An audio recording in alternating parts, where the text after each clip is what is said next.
Alright, so red reveals Reign of Terror, and blue is weakest. Develops masonry, finishes a great wall, and is the strongest. And then blue, well, Agens. And blue reveals developed territory. Alright, so I have 2 defense cards. I have very little food, and I have a bit of a military gap between me and red.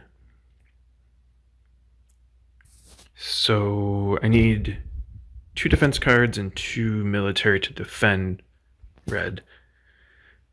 I have 1 available population, so if I was to send someone, then I might need to build that soldier back, or that warrior, or swordsman.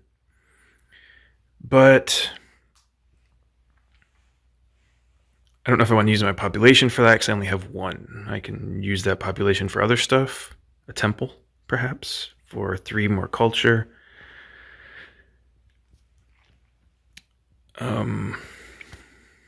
But I think if I got 3 more science, there would be options. I can do open borders with blue, potentially, to get a military action. I could do cartography, but basically if I lost a population, I could go up to swordsman.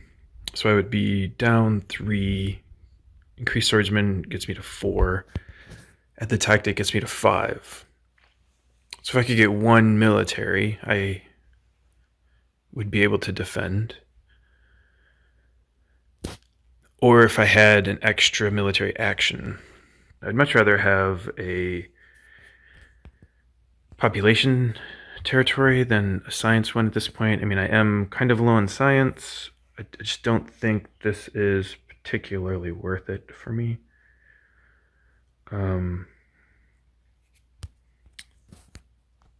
This does help red.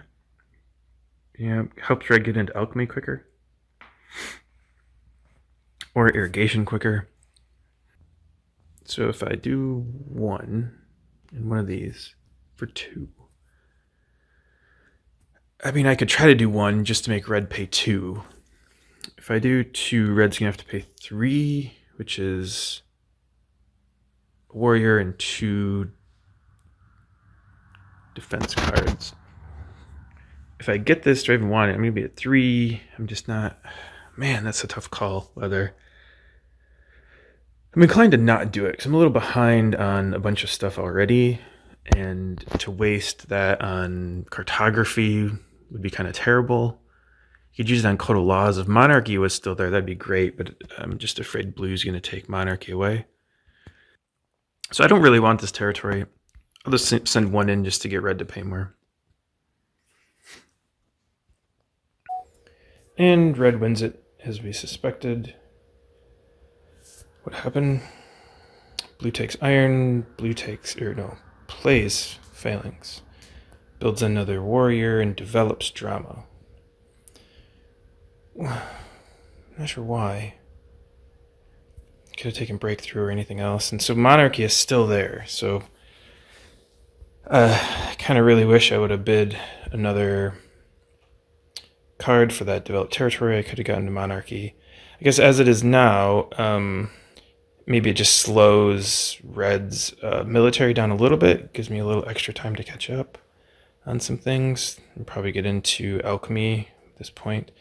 So for me, open borders would be nice. With blue, I think. Yeah. Maybe, I mean, really either way, but blue and I both need another military action. So go with blue, and then we'll wait. All right, so I think I already pulled this up once, but blue became an AI. So it's been a couple of days. And blue's an AI now, and blue the AI accepted the pact. So I have a 3rd military action now. And now I need to figure out what to do. Am I okay being weakest? I kind of forgot what I wanted to do 2 days ago. So we could certainly take iron and upgrade. If we do that, so we're still weakest the entire time. So there's a threat on these events that Blue played. Blue, which went to AI, so it's really hard to tell what those might be. So we can upgrade twice and not be the weakest, which I do like.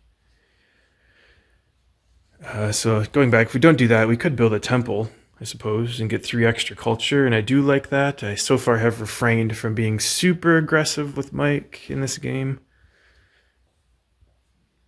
And I'm still weakest. You could take cartography and research it, but that seems pretty wasteful at this point.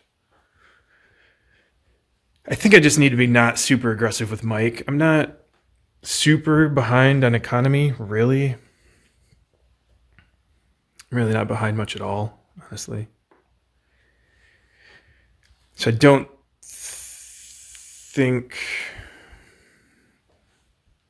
I have to, so I guess what am I saying? I guess I'm saying by not being too behind in economy, I don't have to double down on Mike because I still have a fine chance of catching up and keeping Mike's reasonable culture advantage.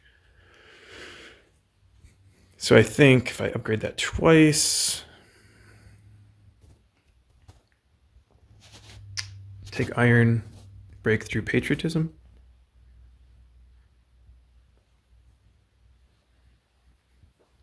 Maybe monarchy.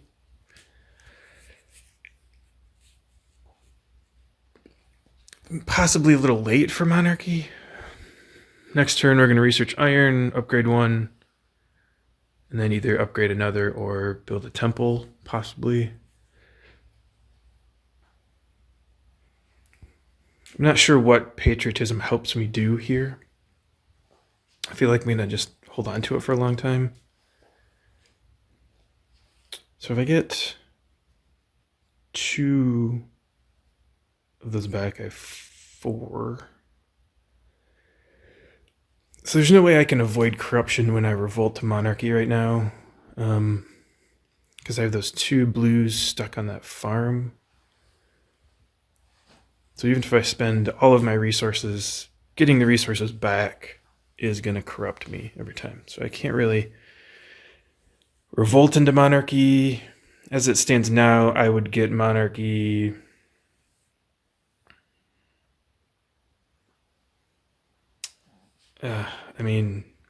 Not for a while. So I hate holding on to it right now, honestly. If there's a territory in here, patriotism could help me get that back. Could just help me get out of trouble later. Not really sure. I guess that doesn't make sense to take cultural heritage instead of breakthrough. I could build a farm, maybe, here.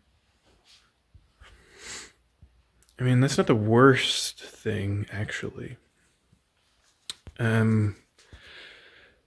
These events could be pestilence, which would kind of suck. Rats would be good if I didn't have that new farm down. The farm helps me in another turn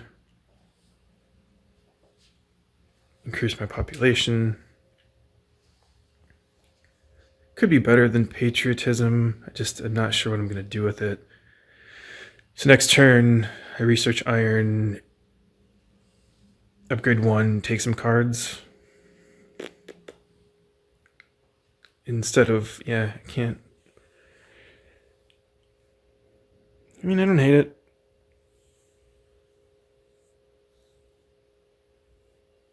I'm going to hate rats or pestilence, but I think it may be better at this point than holding a patriotism card with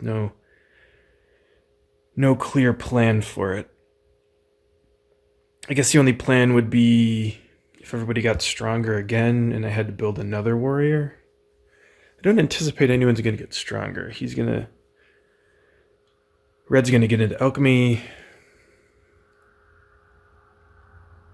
I guess you could build one warrior back, get back up to 10. Or alchemy, or just build one alchemy. And that could make more sense in my mind.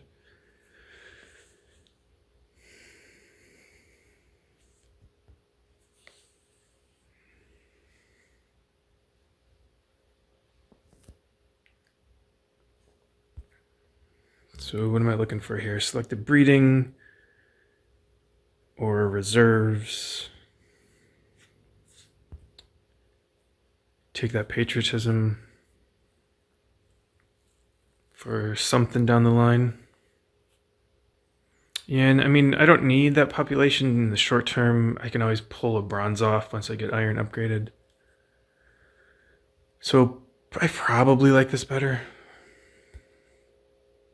Let's go with this.